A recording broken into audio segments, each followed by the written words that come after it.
What's good, y'all? Welcome to my review for this week's episode of My Hero Academia Season 6. And oh my god, first off, I fucking called that shit. Y'all saw me. Y'all heard me. If y'all are long-time subscribers to the channel, you guys remember back in Season 4, in my reviews for Season 4, I called that that Togata would return. And what do you know? He is back. He has his quirk back. I told y'all, motherfuckers. I told y'all. In fact, if I can find the clip from any of my reviews from season 4, where I called Mirio getting his quirk back, I will play it right here, guys. Do I think Togata is permanently lost his quirk?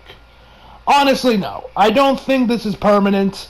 I think that probably by the end of this arc, they're gonna find some way to cure. Whether they reverse engineers Ares' blood to make a cure.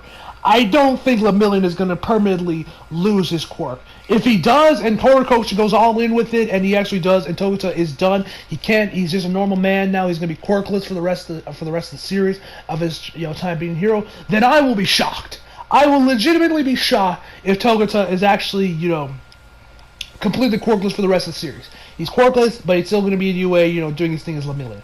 I will be shocked if that is the case, but I don't think that's the case. I think Horikoshi, by the end of this arc, is probably going to find some way to give his quirk back. That's just me. I could be very wrong. Don't tell me if I'm right or wrong, manga readers. I don't want to know. But yeah, so that was pretty hype, man. Unfortunately, I was kind of a little spoiled on that because, as you guys know, last night was the start of Jump Festa, which I was watching. I watched the Hero Waka panel just because, fucking why not? I didn't expect much of anything. I thought, maybe we'll get a key visual for the next arc, maybe, but that's about it. We didn't get that. It was more or less just the VAs talking about the series, giving us some little bit behind the scenes facts about just some little behind the scenes stuff of what it was like recording the season and then picking out their favorite moments, which was pretty cool. They actually had the manga versions of them as well, and then you showed the anime version. They actually even dubbed over the Japanese manga volumes, the chapters, which I thought was pretty cool to see them with the VAs right there and everything. But the interesting thing about that is that right after the panel that they had at Jump Festa, they aired the episode in there with the crowd of people. Bro, I need to know. Did anybody sneak in a phone? Did anybody manage to sneak in some recording the people's reactions that were inside that panel, inside that room who watched the episode that were in there in Jump Festa? Because everyone must have lost their fucking shit the second Mirio showed up. Yeah, I cannot be the only one, bro. So that was pretty shocking to see, and I was like, yo. No wonder they put this in Jump Fest. They picked this episode to air in Jump Fest, man, or maybe they did. By the way, bro, it had to, the crowd in there turned to an end game theater with how much they must have been cheering and screaming and losing their damn minds seeing Togata back and having his quirk back and everything. And he looked amazing, man. Animation in this episode was great. But yeah, but a couple things I did find that was kind of interesting. I want to quickly talk about Jump Festa real quick with the Hero Walk Down, because there was some interesting news stuff that was there that I want to quickly talk about before we jump right into the actual review. So yeah, so first things first. I didn't watch the entire. I wasn't listening to the whole thing continuously. I was mostly just listening to it while I was doing my laundry, putting it away, and packing my stuff up for winter break because I'm going back home tomorrow. Anyway, so one thing I found kind of interesting, it seems like most of the VAs actually do keep up with the manga and are actually caught up to it. I know Izuku's a Japanese VA, and it seems like a lot of them actually trained for certain moments and prepared for certain moments of the anime when they saw the manga. I know Dabi's VA did mention he did practice and train for the Dabi's dance sequence. Izuku, I think, mentioned the same thing for a couple of his scenes as well. Interesting enough, Dabi's VA, if I at least heard him right, because I was listening to the translate version of this, where apparently the director of the episode or whatever, straight told him to match Dabi's poses while recording the lines. Which I thought was interesting. Which I thought that was kind of interesting. Imagine him in the studio moving like Dabi is while he's doing the line. He was like, "Wait, what? You want me to do what?" No, I would love to see the behind the scenes footage of that. If that even exists, man. That seems like that'd be quite the sight. But yeah. So there was that. One thing else I thought was kind of interesting as well, and also a little sad, is that Horikoshi, he wasn't there himself. Horikoshi Sensei wasn't there himself, but Izuku's Japanese did have some stuff about him on some note cards to read out. First off, he did mention the fact that he said Hero Waka was going to end within the year, and that didn't happen. He said that he was just a little too optimistic about that one, and a little too optimistic about that. So yeah, there you got that. But also, interestingly enough, this is also got a little sad that he mentioned that even though Hiroaki, and these aren't like his exact words or anything, but even though Hiroaki is like one of the most profitable and popular series in Shonen Jump right now, the man still gets nightmares that the series is suddenly going to get canceled, and like the Shonen Jump editor is going to tell him to end in 3 months, which is kind of sad that Horikoshi still feels that way because you can actually because he's been always been like this. If you check some of the author notes in the volumes, it mentions Horikoshi has like little author notes in the volumes. It mentions that Horikoshi just like fully expects Hiroaki to get canceled. He's just going to enjoy the ride for as long as he has it. I guess that's what happens when you're like the last 2 series right before this got canceled. But yeah, that was kind of a little sad to see. I was like, oh, Horikoshi sensei, but yeah. Anyway, one other thing that I thought was I just thought was fucking hilarious.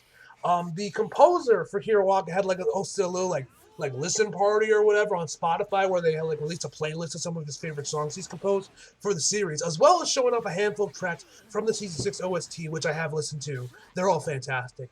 But I love that the title track. The title track, which you guys have heard all the trailers and everything. The title of the song is "We Are Fucking Hero." When I saw it, I'm like, bro, this OST goaded for that, bro. Like, I was shocked when I heard that, man, and I just thought that was fucking hilarious, man. Like, even the composer knew this season was gonna be a banger, man. But anyway, that's all the news I have for you guys. I wanted to quickly talk about that because I just thought that was funny. And Jump Festival was last night. I wanted to quickly talk about that. There was some cool stuff in there. But yeah, anyway, now let's just jump right into the actual review. So we start the episode off with Izuku saying that all our hopes are connected before we get a recap basically everything that's been going on to the arc up so far. So when I saw this, I'm like, okay, we gotta be nearing the end of this arc right now. Because especially now we're on like episode 12, we gotta be nearing the arc. It looks like, I don't know if I mentioned this earlier, but it looks like for the next episode preview for next week's episode, it looks like that might end up being the final arc of this, the final episode of this arc before we get into the next arc, which you guys know I'm super excited for. From the little bits of the manga I've seen of it, I'm very excited for the next arc, man. But we'll have to wait and see on that. Either way, man, after we get to the recap as well as the opening, we see Best Genius listening in to Dabi's recording as he's talking about, like, oh, Endeavor, he did this and this. He's covering up all his shady human nature by calling it justice, blah, blah, blah, blah, blah. And so we see the opening of the jet. I don't know what the shit's called. I'm not an expert on jets. We see the gate open up, and as Best Genius says, you were waiting for this, Dabi. Weren't you, Dabi? And then I gotta say, Bones low key kind of went up. Like, I know people have been bitching about, like, oh, where's my Sakuga? Where's my Sakuga for season 6, which I feel like everyone just forgot about Mirko, earlier on the start of the episode. But we low-key got some Sakuga in this episode because we see the giant containers holding like all those fiber wires that we saw at the end of last episode jumping out of the plane before we see Best Genius sort of just jump out of the plane, and it looks like it was all 2D. This was like it was all hand-drawn animation. They did not use CGI for this. At least it looked like that. The background, the actual plane itself could have been CGI, but it did look CGI, at least to me. And first of all, I gotta say, this whole section, the way it's shot, looks way too similar to the Halo jump in Mission Impossible Fallout, if you guys seen that movie, for it not to be a coincidence. Like, somebody on Bones' staff, maybe even Horikoshi himself, I don't know how this looked like in the manga, somebody saw Mission Impossible Fallout and wanted to recreate that for this scene. And listen, I'm not even gonna blame, that was a phenomenal scene in Mission Impossible Fallout. Of course, Tom Cruise is a fucking lunatic that did that all practically himself and everything. But this scene looked way too like the opening of it when Best Genius running out of the plane, he falls out there. Like, it was shot very similar to the Halo jump in Mission Impossible Fallout. I could be crazy, and I might be misremembering the scenes. It's been a minute to see the movie, but y'all can't tell me the scenes are not familiar. Go back and watch the Halo jump from Mission Impossible Fallout, and go back and watch the scene and tell me they're not similar, man. But either way, man, this looked absolutely insane. The animation here was amazing, man. Like, I know people have been giving on Bones a lot of unnecessary shit in my eyes. I'm like, oh, where's my Sakuga? But there's your fucking Sakuga. Either way, man, this scene looked amazing. So shout out to whoever animators that work on this project, because this looked amazing, man. This scene looked amazing. Anyway, Best Genius tells they won't let things go the way of the League of Villains before we see what we saw at the end of last week when Best Genius caught Dabi. And so we get the whole Best Genius, his quirk, 5 or whatever. So he locks everyone up, and I gotta say, man, I gotta say this because I don't think I mentioned this last week, but I'm pretty sure this is the first time I've actually really gotten to hear Best Genius's Japanese VA, because you guys know from the early season I watched Hiroaka with the same day simultaneous when they were doing it. But I gotta say, I really dig Best Genius's Dub V8, and I also gotta like, yo, Best Genius, like I was always kind of indifferent to him in the earlier seasons. I was like, oh yeah, he's alright. But I gotta say, Best Genius, yo, that man is cool. This man is suave. The way the man always makes sure his hair is nice and proper, man, while he's taking out the villain, the League of Villains, man. This is like, I'm like, hey, yo, Best Genius kind of cool, man. I'm not gonna lie to y'all. Best Genius look pretty badass this scene, man. So anyway, he wraps up, Makia as well as the other ones. Make sure his hair is fixed up and everything as he chills on the wire, as he sits perched on some wires, as he has everyone hooked up. Izuku is kind of shocked to see him. Bako, of course, has this massive smirk on his face as he says they said he was missing. Of course, Dabi is flabbergasted how this man is still alive. He says the corpse was a real corpse. Now they still don't really explain what happened. Now they could always just explain this later on, maybe the next episode. We might get the full explanation on how the fuck Best Genius is still alive. But he says something that might be a hint. I don't know, where he says, if you're greedy, you'll come apart, and this seems like cheap denim. So did he create a clone of himself with his quirk? Like, I feel this might be some hint, or maybe I'm just overthinking it. I don't know, but yeah, either way, man, we still don't really know how the hell Best Genius is still alive, and what sorcery or whatever Hawks used to trick Dabi thinking he was dead and all that. But hopefully, maybe next we'll find out the real answer to that. But either way, man, Dabi then tells him that just because you're alive, that doesn't mean my past will disappear, right, Shoto? And we see Todoroki come out there. They collide. He collides with Dabi as they begin to fight. And I gotta say, like, I was also kind of surprised at how much this episode wasn't really focused on their fight. I thought this whole episode was going to be like focused on their fight, and that would be what most of the episode focused on. It really was. It was more or less kind of like on everything else going on with the Nomus and everything, and they were kind of, and with Todoroki and Dabi having their little duel. I'm sure eventually later on in the series we'll probably get like a full, proper duel between these two where they duke it out. They'll get like a whole episode or like half an episode to themselves, just them fighting it out. Horikoshi will go crazy with like the storytelling and the fight and everything. I'm sure we'll get that later in the series, but either way, their fight, first of all, the manga cover for this fight that was in the manga covers for the volumes, that shot looked amazing. But I love all the shots when Todoroki and Shigara and Dabi collide with their flames. It looks really cool. All the other times we get that through the episode, all those shots looked really fucking cool, man. So anyway, then we get with Mr. Compress as well as Spinner. They start to notice they're like trying to get out of there, but they obviously can't because of how tight the fibers are. And Spinner notices that the second that Makia wasn't what made to the destination, he started to like weaken, get out of breath, and that's when he notices that his stamina isn't an infinite, and that he can't really use all of his force without getting an order from Shigaraki. Now after watching the episode, I went back and rewatched it. This could have also been like a little foreshadowing, a little sign by Horikoshi that the sedatives that Momo created are starting to kick in, like they're finally starting to work. But it also could have just been he just got tired, and when he gets his destination, he's not as strong as he is when he is given an order. So then he starts talking to Shigaraki, like, bro, you haven't destroyed anything, come on, wake up. And then straight up bites his head, which I thought was pretty funny. And so then we get to Nejire. She uses like 100% force, spiral flight, and then just gets yeeted by Dabi's flames, man. And bro, first of all, I gotta say, probably the most shocking part of the episode wasn't even what was with Dabi, or even with the amazing animation on Best Genius when he fell on the plane. It was Todoroki's Japanese VA screaming Haido Senpai. Bro, that scream! I was like, God damn, bro, you didn't need to go that hard with it. But shout outs to him, bro. That scream. Jesus, bro. Shout outs to him, man. Like, the Japanese cast for Hero has like been really impressing me for season 6. But like, you guys know, I've mentioned countless times that I prefer the dub cast for Hiroaka, and most of the times I was kind of indifferent to the Japanese cast. Like, yeah, they're good, they're great in their own right, man. But I prefer the dub cast. But season 6, bro. I mean, they've been really impressing me, man. They have really just been going off in this season, man. Like I've said before, everybody involved in season 6 production is in God mode, bro. Anyway. So as she falls, Izuku is trying to like will himself to finally get his strength. There's like a dog.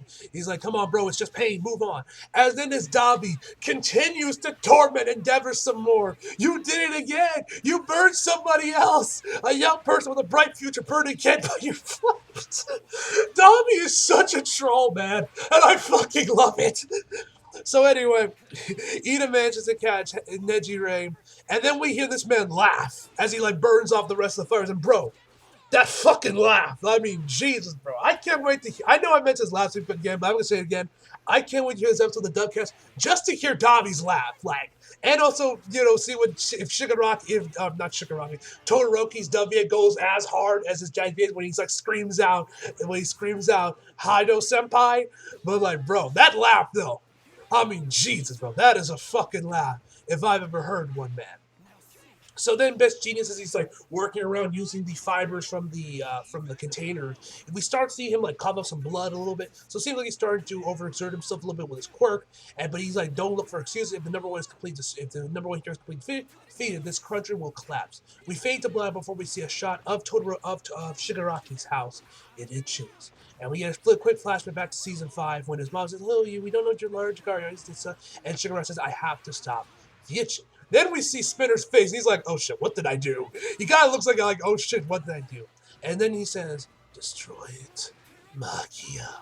This, of course, now that he has a new order, this man could go all out. He's screaming his head up, starting to break through a lot of the fibers as Veggie tries to contain him. We then quick back to Burning as well as the other pro heroes fighting off against the Nomus, as they both as two of the Nomus kind of look at each other before they turn around in the opposite direction, going towards where I'm assuming is Shigaraki and the others as they start to give chase. We then see this giant worm Nomu that kind of reminded me of the worm from Dune kind of thing, the elastic bullworm type thing. Coming right above her, trying to look like she was about to eat her. And the shot itself looked really good, man. Once again, the storyboard in this episode was fantastic, man. But then we see Togata manage to kick that thing away from her. And bro, the shot itself looked amazing, man. The lights and everything. But first I gotta say, since when could Togata fly? I know you forgive me because it's been a minute since we last time, because since season 4 we know what his quirk was and everything, but when could this man fly? Because most of this episode he spends in the air, bro. So can the man fly, or can he just jump good? When could this man jump that high?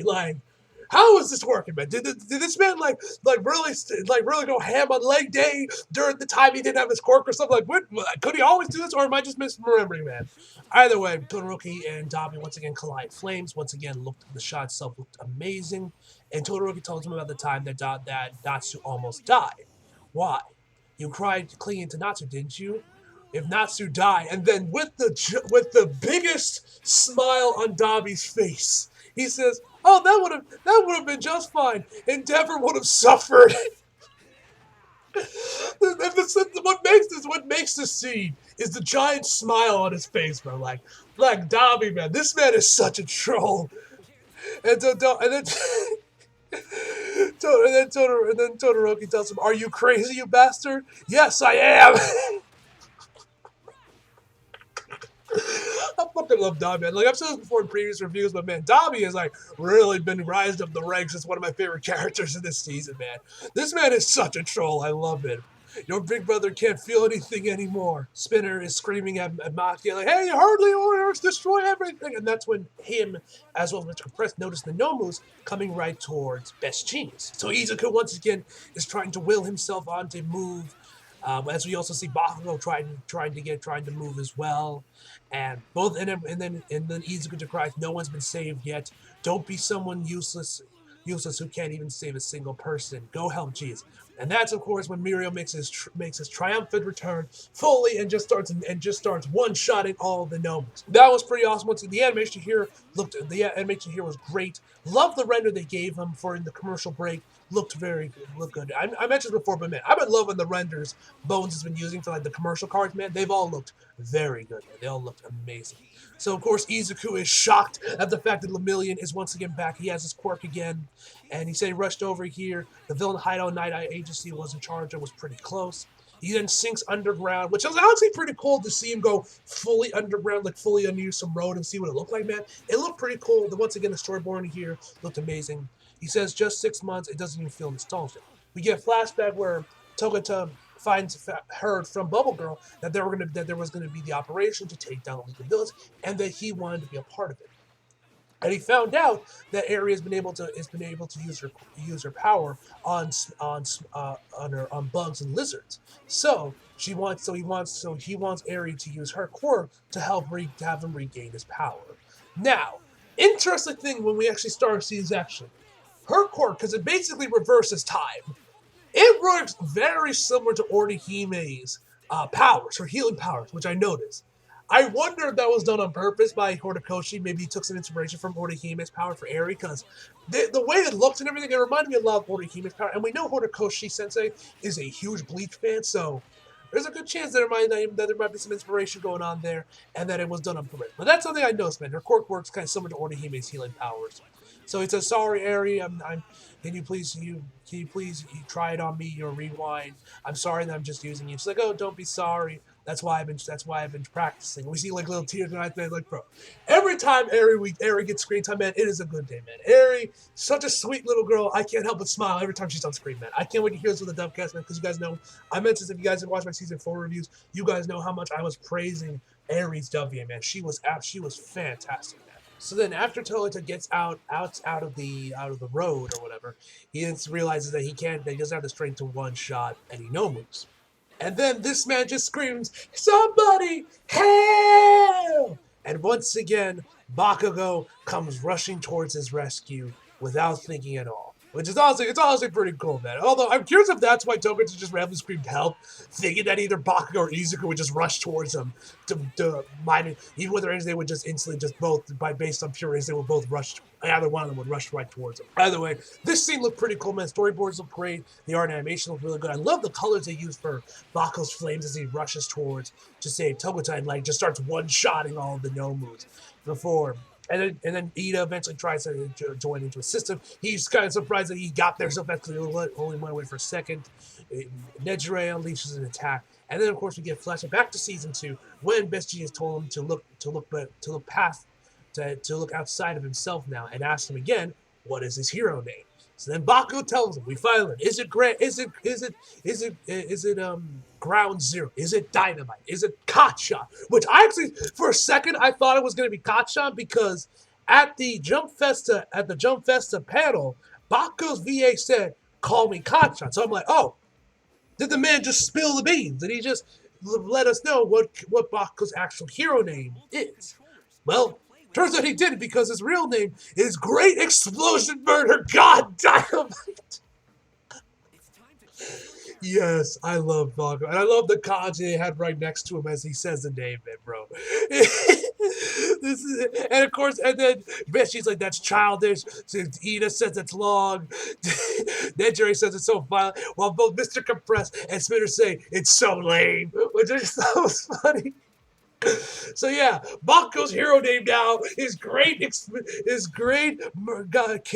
What was it? Like, I forget. It's too long. I forget the name. What was it? Great Explosion Murder God Dynamite. You know what? Dynamite God would actually be a pretty good hero name. Like, that I actually think could work. If Horikoshi wants to shorten it and actually give it like an actual hero name, like God Dynamite, or of course, like I mentioned for Ground Zero, that could work. But God Dynamite, or Dynamite God, that actually has a nice ring to it, man. But yeah, Great Explosion Murder God Dynamite is his name. And then you have Mirio says, like, oh, it's a good hero name. It's fun. And he's like, that's not supposed to be. So then Mirio returns back to the air, as Bakugo said, let's hold them up and wrap things up. So then we're back with Dabi and Todoroki. As Dabi, as the older brother, as the Oni-chan of this family, decides to give his little brother Todoroki a nice big hug and tells him, oh, you look like you're having such a tough time, poor thing. I'm glad you were raised to be a kind boy. Seriously, bro, I love Dabi, but his trolling is on another level, bro.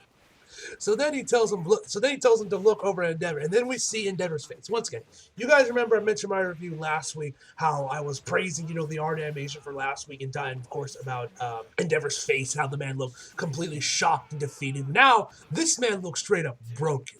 We see his man's face, and he is just absolutely broken at what he just saw, knowing that his son he thought was dead is still alive and is currently facing off against his other stand. Like, bro, Endeavor's mind is crumbling right before our very eyes, man. It's always a guy sad to see. And then we see this shot of Dabi as he looks around with this giant smile face. And I'm like, bro, First off, it's kind of creepy, but also just imagine being Endeavor and you see that smile. You see that smile staring right at you, bro. Like, shit. Like, goddamn, bro. And then we get close to Dog's face where we actually get to notice that actually some of the like staples Jobby has like on his like cheeks or whatever they keep for his mouth. I've actually some of them started to break off, which I'm assuming is probably due to the fact that he has his flames all over his body, and that's probably why. And you can also see looks like he might be getting some more burns. It looks like, or maybe that could just be blood around like his eyes and everything. It's hard to tell with the blue flames if that's blood or just burns, but either way, something is obviously starting to affect Dobby in some way. And he says, if you get burned by my flames, what kind of expression do you think Dad will show me? And then that's when finally Izuku finally gets up off his ass and starts to help out Todoroki, where he is using Black Whip, but using it from his mouth, calling it Black Whip Froppy style. Which I thought was pretty funny, just seeing him with like it coming out of his mouth, like a Sue's tongue. Just thought it was funny. So as he starts to close in on him, Dobby pushes him away with his flame, telling him not to get involved in family business. Izuku says it is admitted that Todoroki is a good friend, and that Endeavor is his teacher and one who makes him stronger. The past will not disappear. That's why I'm looking at the Endeavor who's working hard now, which I'm sure pissed off some of the quote-unquote Hiroaka fans that were sending Horikoshi death threats over the fact he wants to give Endeavor an actual character arc. I still find that shit was so fucking stupid. Anyway, I digress. I've ranted about the Hiroaka community enough times in these videos. Anyway, he tells he's not Endeavor, which finally gets Endeavor to start moving a little bit. And then we get what has to be a callback to season 2 when Izuku and Todoroki are facing off. He screams out, "It's yours, your quirk, not his." Where he basically says, "It's your quirk, isn't it?" And then Dobby says, "It's not that evil is flourishing; it's that justice is collapsing. I'm just showing all you emotional types where the blame lies." And this is when we see Makia really start to break out of the fibers. And Izuku once again gets that like little lightning bolt thing by his head, which I'm wondering if that's like Horikoshi's way of giving Izuku like a spider sense sort of thing, because it kind of looks a little similar. Either way, man, it looks cool. I think it looks just really cool, and I hope we see more of it throughout the series. And I love the sound effect Bones gave him, man. I thought it just sounds really, really cool. And he continues on saying where all that lip service and stuff will be blown away just like that, which I thought was kind of funny, just the overall with that full interaction, just because it reminded me of season 2 when Izuku told Todoroki, like, "It's yours, your quirk," and that finally got him to use his fire quirk while he uses it on Dom. He's like, "Bro, shut the fuck up." Like, who cares? Like, obviously in his mind. Just thought that was cool. Just thought that was funny. So, as Izuku's about to use Black will begin, we get a close up of Izuku's eye, where we see Endeavor manages to charging right towards him, hitting a punch on Maka. It looks like it did some sort of damage.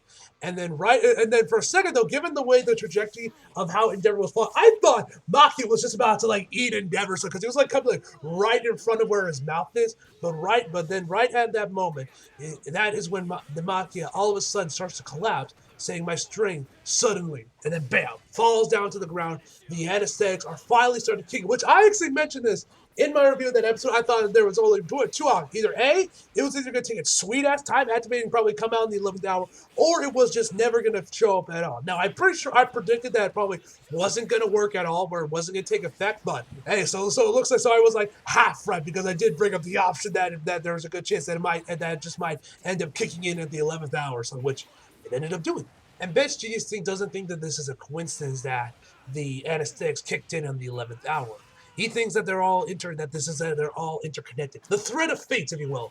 Like, this is probably the most elaborate way of just saying the thread of fates. You know what I mean? Where he thinks that due to the fact that many people who have merged have combined their strength to chip away at Makia's strength and stamina to weaken him until the anesthetics could finally kick into effect. As we see various shots of all the different pros that have faced off that have been injured throughout this battle. We see President Mike, Ayazawa, Mirko, Midnight, Mount Lady, which for some reason, when we see Mount Lady shot, she some for reason has like bits of like tree like stuck in her ass. Like literally, you literally look at the episode again, and you can see that there are little like little bits of wood literally stuck, impaled into her ass. Which I just thought was the most bizarre placement for them to be put there. I don't know, maybe Horikoshi did that on purpose. Maybe he's into that shit. I don't fucking know. Seriously though, that was like probably the weirdest part of the episode. Like, why are there pieces of wood stuck in her ass? That was like the most bizarre place to put them. Either way, man.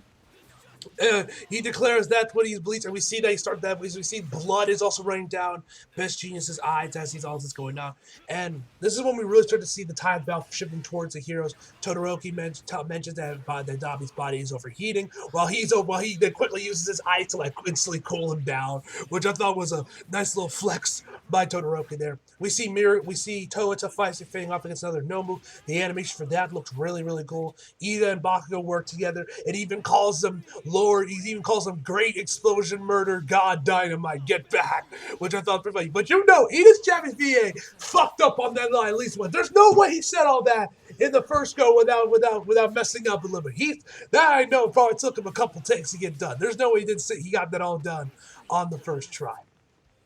Anyway, we then cut over to Mr. Compress and Spinner as he's trying to like touch the rope so he can use his quirk on them, but can't due to how neat they are.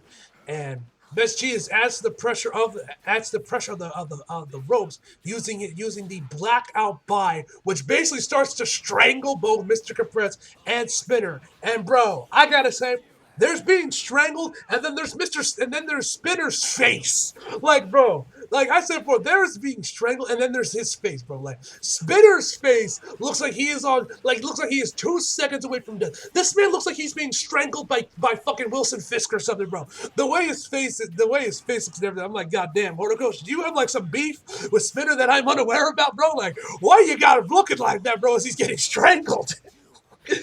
I just thought that was funny. And that's, ladies and gentlemen, where the episode ends. Of course, we have the next episode preview where it looks like we're going to figure out what's up with Mr. Compress. What is his backstory? What is his lineage like? Because we know he mentioned how his lineage is somewhat similar to Dobby's lineage. So who knows? Who is he related to? Could he be related to Gentle Criminal at all? Probably not. I don't think the age would work, but you never know. Imagine if they were related, though. That would be funny. If Mr. Compress and Gentle were actually related, but I doubt it's like that. I'm very curious to know what his deal is and what perhaps his lineage could be. Who is he related to? What is his connections with the rest of Hero Society are? And yeah. Next week looks like it's gonna be another banger episode, man. We also see President Mike also sprinting towards something. Maybe he's trying to run towards Aizawa because he heard he got his leg chopped off. Which makes me wonder, now that we know Eri can like basically rewind time to like heal lizards like legs and like give Tohota back his quirk, can she also completely regrow Aizawa's leg, or is he gonna get like a prosthetic? I feel like given that she can do that, I feel like he'll probably regrow his leg back, but we'll have to wait and see on that. But yeah, next will probably end up being the last episode of this arc, because it looks like we are reaching the end of it, and given the title of it, and given the title is called Final Performance, so looks like we're going to be reaching the end of the war arc, and we'll be getting into the Izuku arc that's next up, which like I mentioned before, I'm very excited for that arc, man. But yeah, that's where I'm getting this video off, ladies and gentlemen. Overall, my final verdict for this episode will be a 9.5 out of 10, guys. So hope you guys enjoyed the video. Like if you did, subscribe if you're new. Follow me on my socials if you feel like it. Links down in the description box below. And as always, come back for more. See you guys next time. She's too